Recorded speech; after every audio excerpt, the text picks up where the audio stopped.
All right, everyone, welcome back into another NBA props video. Going to be touching on the top prop bets for this Friday. Also trying to give you guys a Flex Friday slip for prize picks as well. Let's go ahead and get into it. But first, just a quick recap from yesterday's slate. Very unfortunate that Chris Godwin did not get really another yard there. That's really simply just a spot of the football. That's kind of one of the annoying things about NFL. It's like it's very subjective of the yards. I'm not saying that it was wrong or whatnot, but very kind of bittersweet there. Had a decent chance at this one. Mike Evans didn't get going until later on in the game.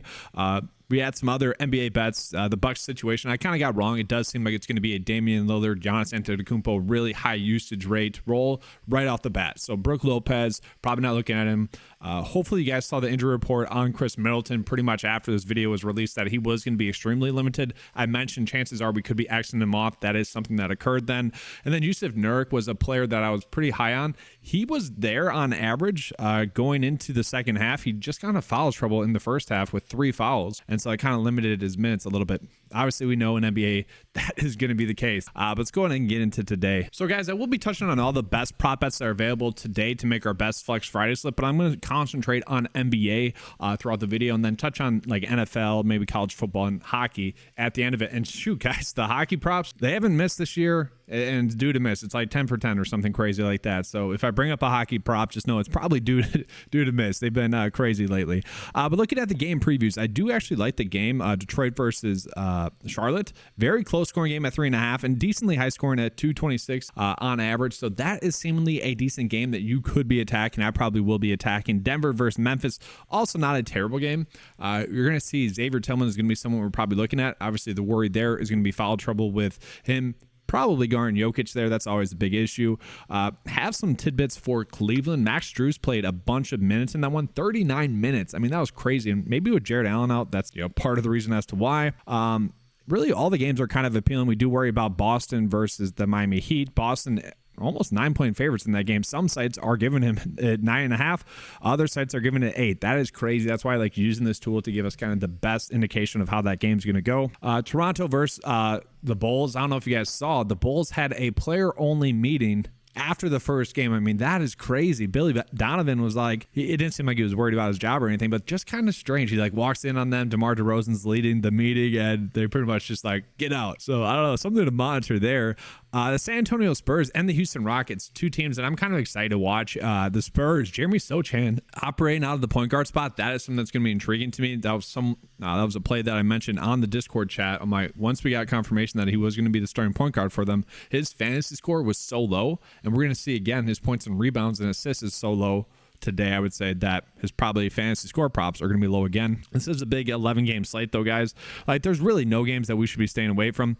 We do see that the Golden State Warriors Sacramento Kings game is going to be a very high scoring game. Potential stacking opportunities there. And that's really, I just like to touch on this to give us a good sense of really how the games are supposed to go so that when we're going through these props, we can make, educated decisions based off of how Vegas thinks the games are going to go. Then I do just want to start with kind of calling out maybe some injury situations. This is on rotowire.com. There's a bunch of other sites that you can use. I do have a kind of NBA how-to video, how to like research it on the channel. So if you guys are curious, you can look into that. Denver, we're not worried about injury situations. For Memphis, I mentioned with Adams out, that's definitely interesting. But Tillman got a bunch of minute, and yes, we worried about foul trouble, but maybe Jaren Jackson Jr. is the one that gets into foul trouble here, or maybe none of them do. I don't really like to bank on foul trouble. To me, that's more or less something that after the game we kind of note it, but okay, that's probably why. But looking at Denver's minutes here, pretty heavy for the players that you would expect would get minutes. For Memphis, I want to call out, pretty heavy for their minutes as well. Xavier Tillman to get 34. That's going to be intriguing to me. We did see Zaire Williams get about 30 minutes as well. He's going to have some little prop lines today as well, so certainly something there. Luke Kennard's out in this game, which should thrust some more minutes maybe to him as well. That's kind of something I'm looking at.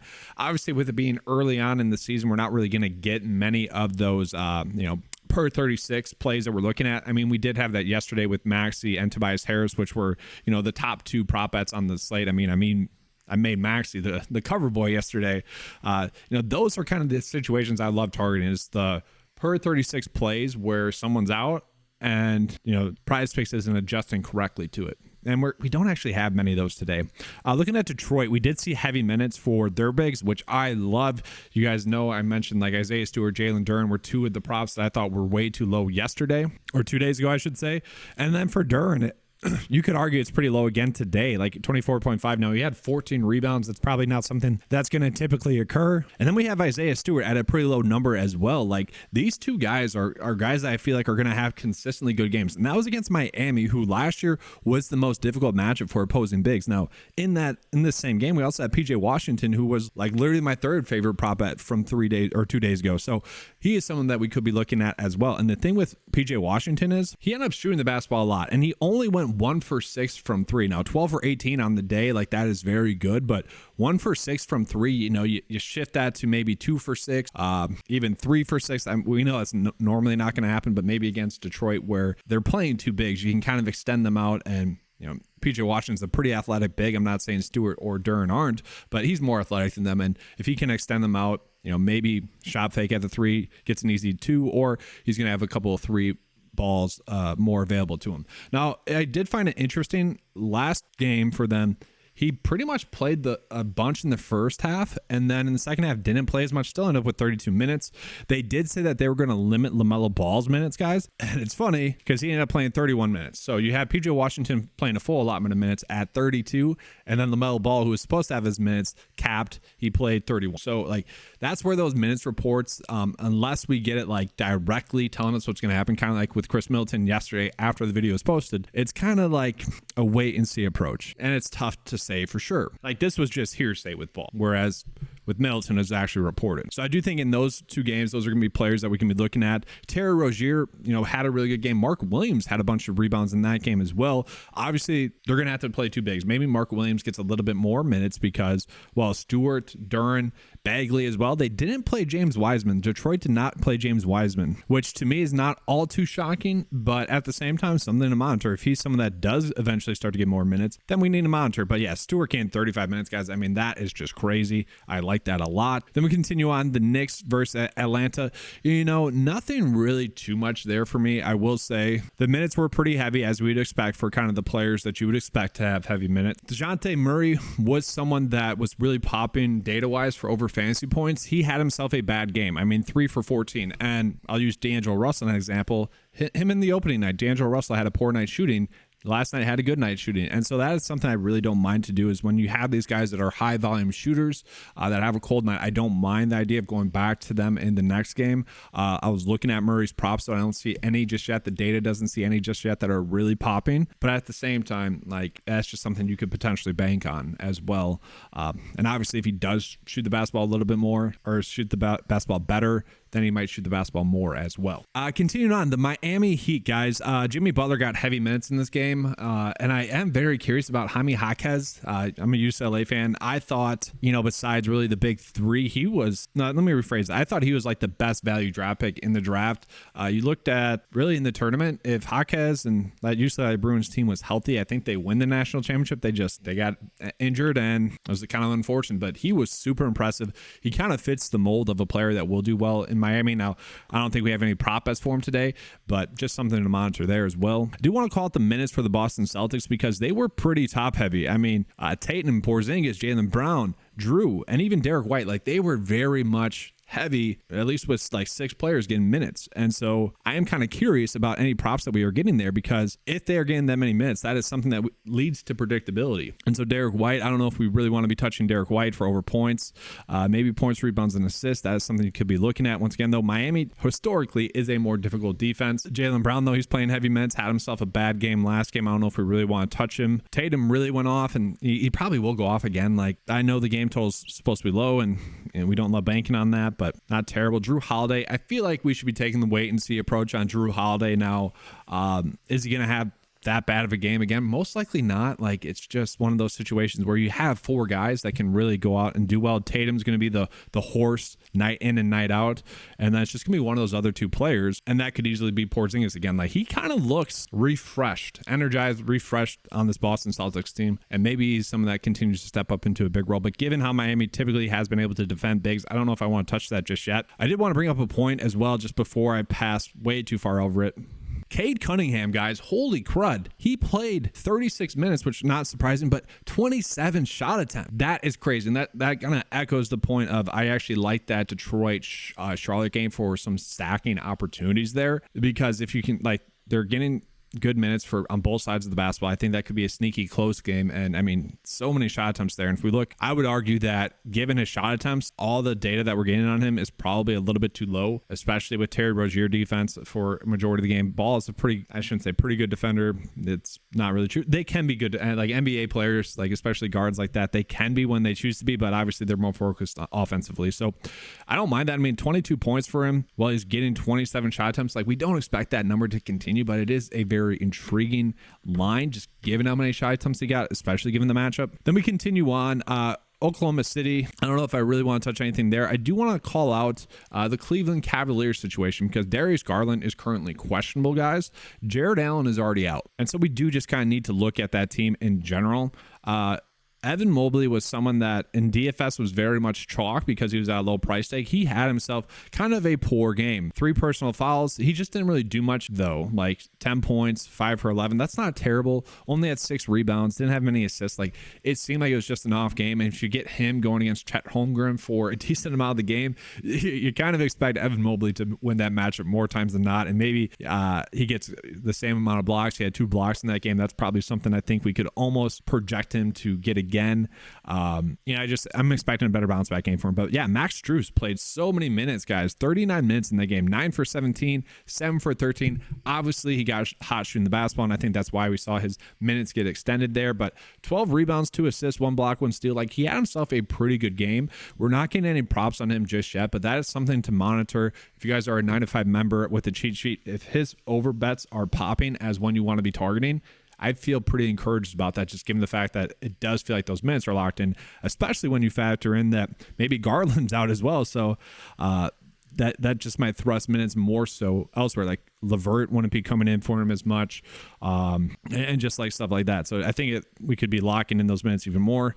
Obviously, Mitchell would be someone that would benefit if Garland is out. He shot the ball 21 times. I don't think that's something that's probably going to continue regardless of if Garland's in or out. But if he is out, then Mitchell's going to be someone that's more appealing. But like, if we're betting on him, I probably would want to do points, rebounds, and assists. Now, I think the lines that we were getting are being reflected that Garland could sit. And so I don't know. I feel like until we get that news, let's just wait and see. And then, guys, that's a big 11 game slate. I apologize. I'm not really getting into the prop bets just yet. I'm trying to go as fast as possible, but also like giving you guys the best information as possible. Typically it won't be like, well, it will, but not as long. Looking at Toronto, I was surprised at the minutes that Jakob Poeltl got. Only had like 23 minutes in that game. We did see Scotty Barnes really have an awesome game. And then looking at Chicago, I do want to just look at their minutes because they just had themselves a bad game. I need to check. Was that game a blowout? I mean, I would assume so, given the fact that they had a players only meeting. That's never a good thing, right? Let's see. Yeah, that was a blowout as well. So against OKC, that's interesting. Assuming that this game stays close, Vegas thinks it's going to stay close, you can expect these guys to get closer to 36 minutes like they typically have done in the Billy Donovan era there. So like DeMar DeRozan, you can project him to get 36.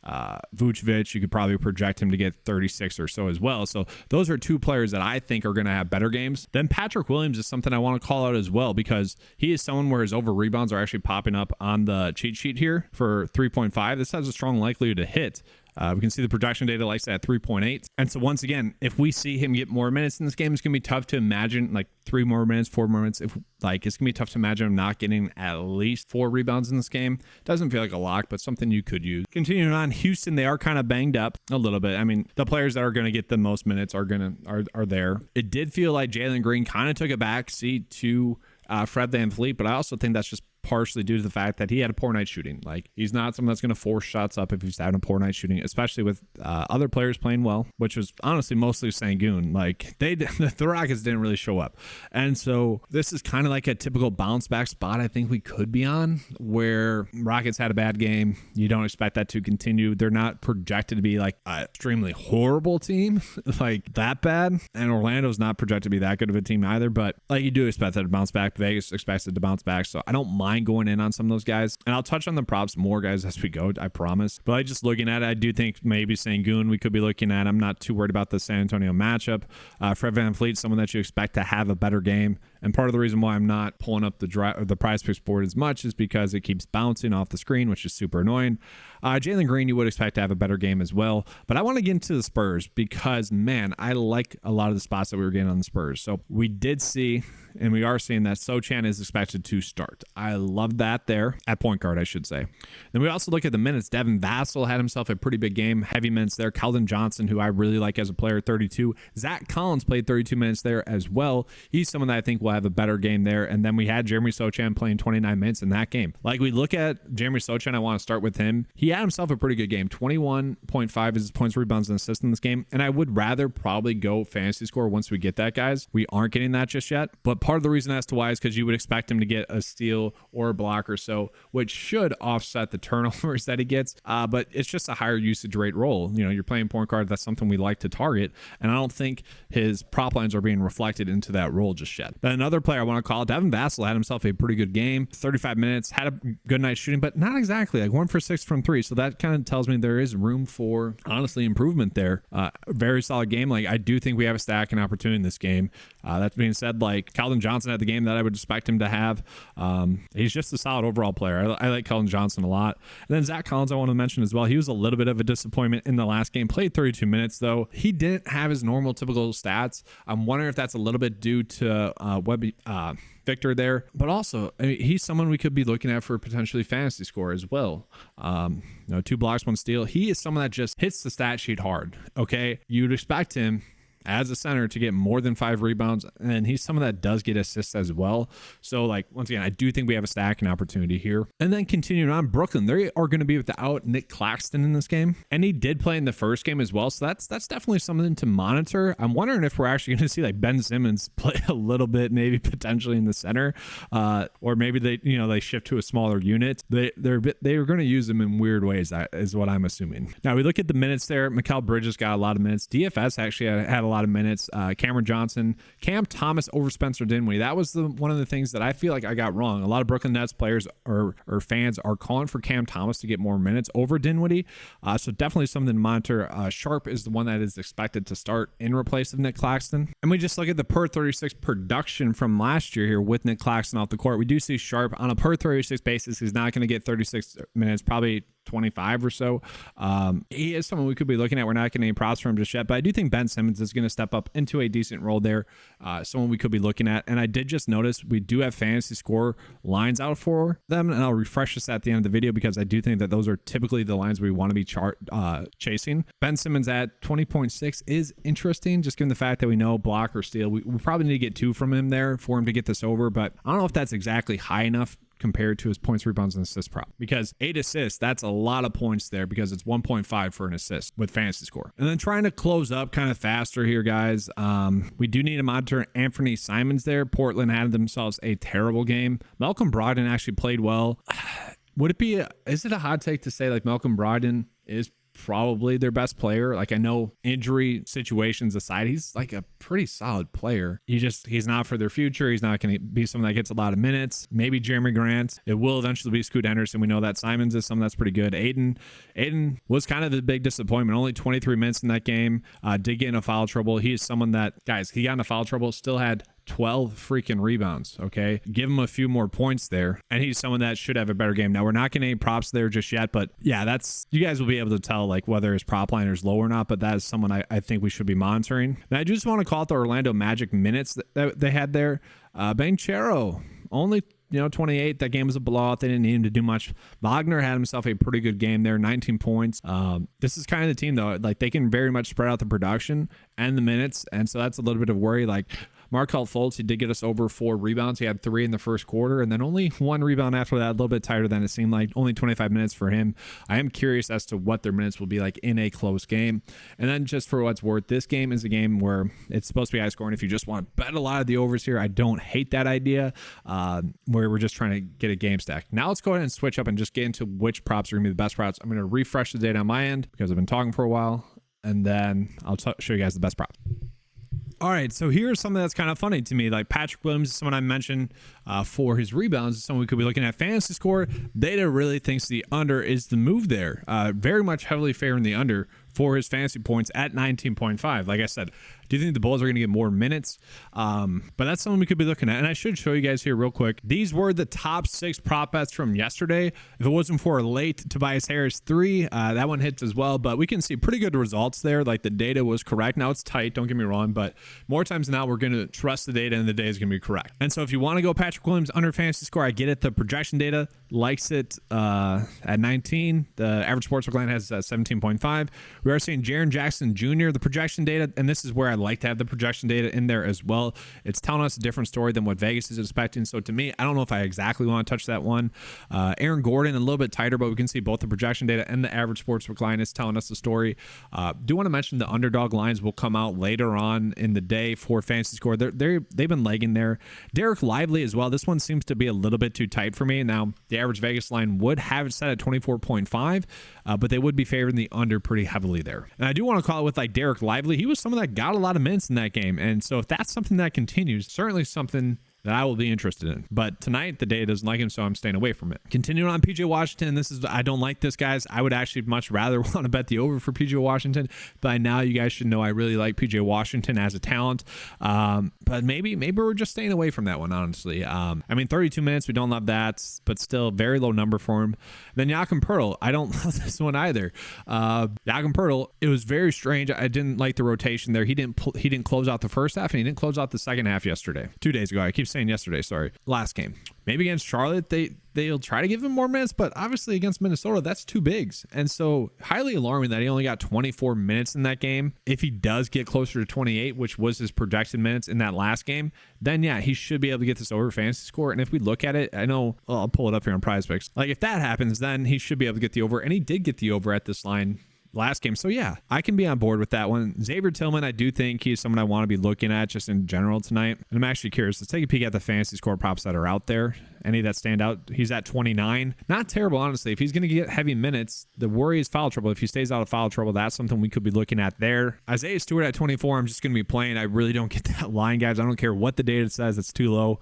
I will say we do have stacking opportunities in this game. Cade Cunningham, Isaiah Stewart, Mark Williams, Jalen Duren. Like we could be betting the overs for all those guys because I don't mind that. I think that game's going to be a very appealing game. But so far, Joachim Poeltl is the one I really like.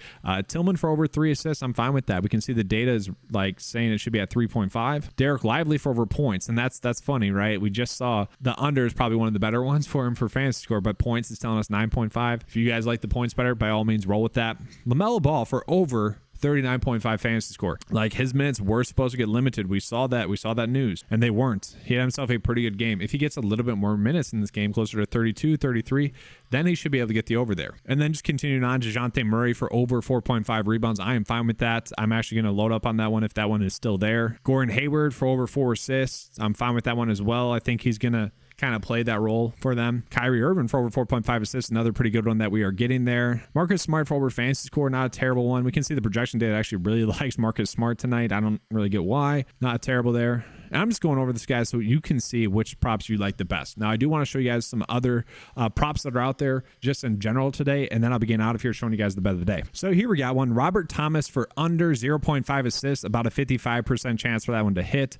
I'm okay with that one. Another one here where it's under shots on goal. We got Barrett Hayden for under 2.5 shots on goal. 2 pretty good prop bets there.